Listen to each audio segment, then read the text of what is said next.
So, who here has heard of the Bechdel test? Do you want to shout?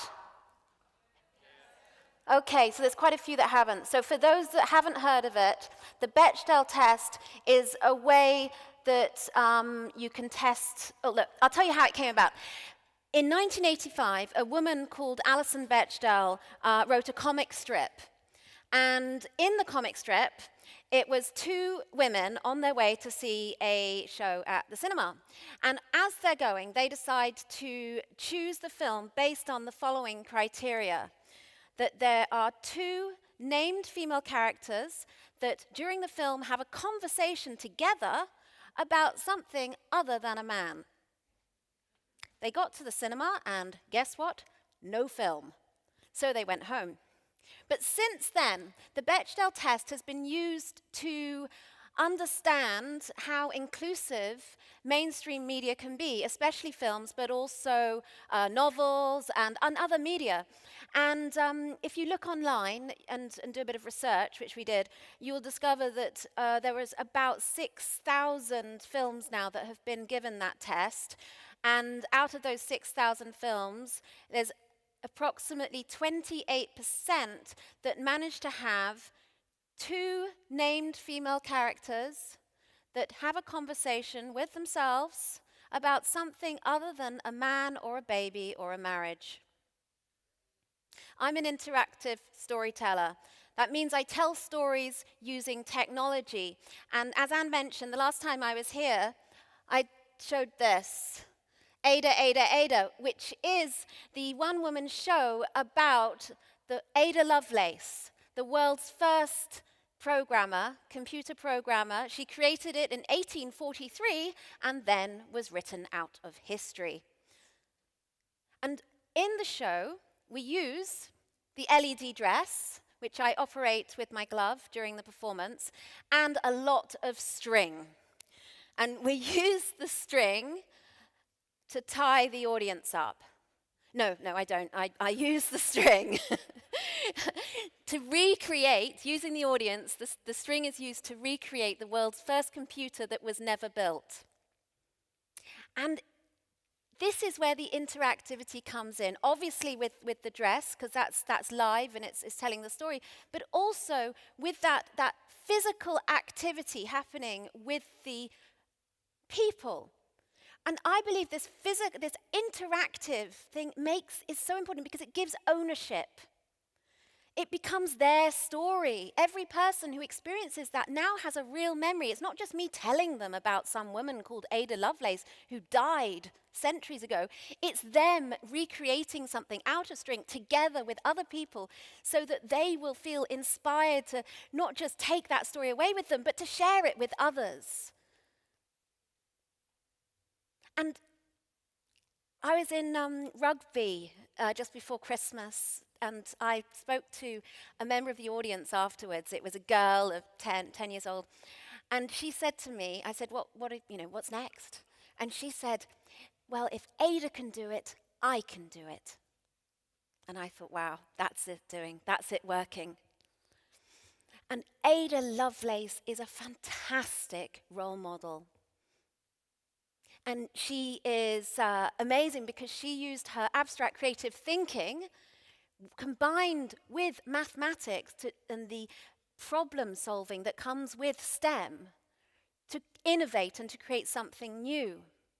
And so she's a fabulous role model to get young girls especially, but also we work with the parents in businesses with the same show to get them excited about STEM, that they can be part of it as well.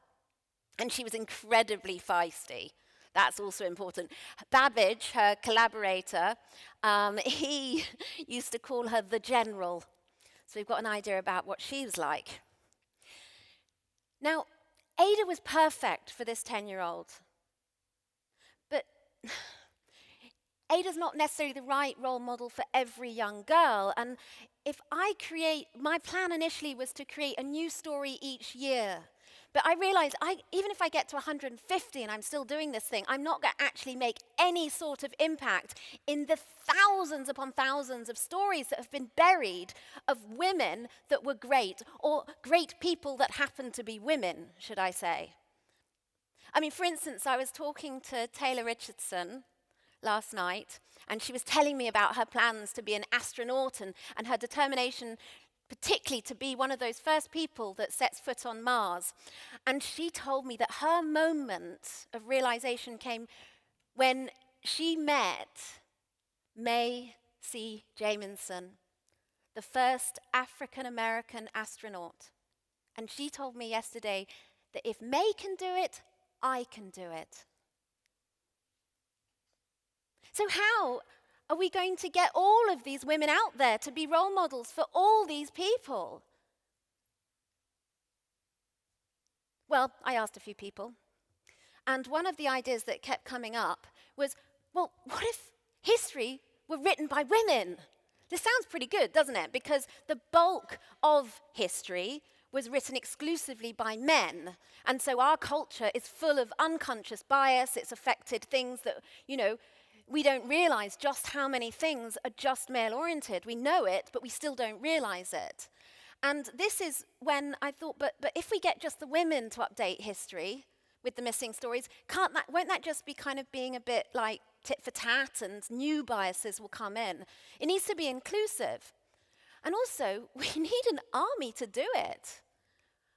And so this is where, with the team, we came up with the idea of Ada's army, the general. She will be the figurehead of this incredible army that will make all these stories popular, mainstream. We will normalize. It will be inclusive. It will reach people. And I'm doing live shows, but it doesn't have to stay there. It can be film, it can be TV, and it can be collaborating with other organizations, with men, women, everyone, to update history to include all these extraordinary people that just happen to be women. So this is where we're at. We're not quite sure what Ada's Army is yet. And this is where we're experimenting.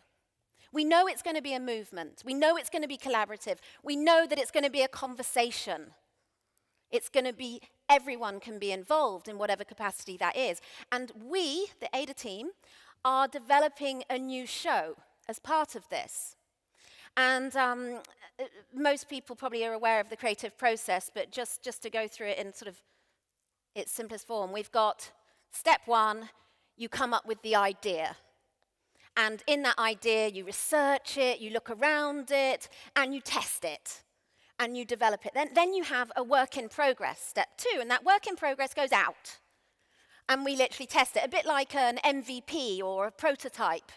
And then once we've tested it, we learn from all the failings, and we take it back into the lab and rework it. And that might happen sort of a few times, but the point is, after that reworking, we take it back out into the public domain. And that's step four, and that's where Ada is. And as we know, it's doing really well. But that's where Ada.Ada.Ada is.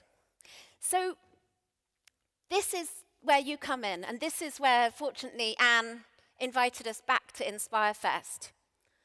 Because we're at step 1.2.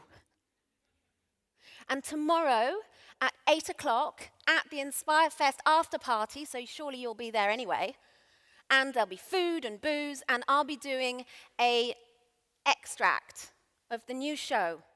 And what we want this show to do is to learn. We're asking people to learn from it, but we want the interaction to be every which way, to be a collaboration that goes on. And we want to tell many, many stories of these amazing role models. And because there are so many, we're going to be inviting people to come up with stories, and so the show has to adopt them. Every new one, and there's a limited show, so there's lots to test. So tomorrow we're going to do a small extract. I will be doing that, and I'll get you involved with this test, and then we can see how successful that is.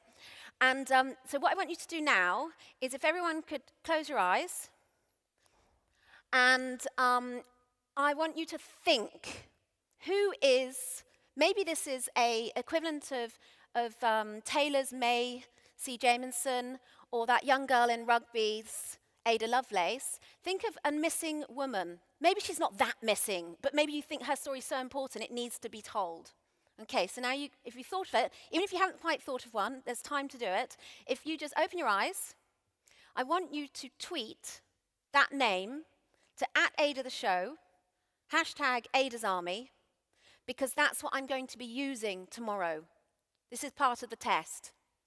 Okay, how can we integrate this before that you appear at the live event, have the live experience, and then how that conversation continues? How does the whole thing start learning for us? So that is what tomorrow is going to be. And let's together change the outcome of the Bechdel test. Because if we all get together and start updating history and create an inclusive history, we can own our future. Thank you.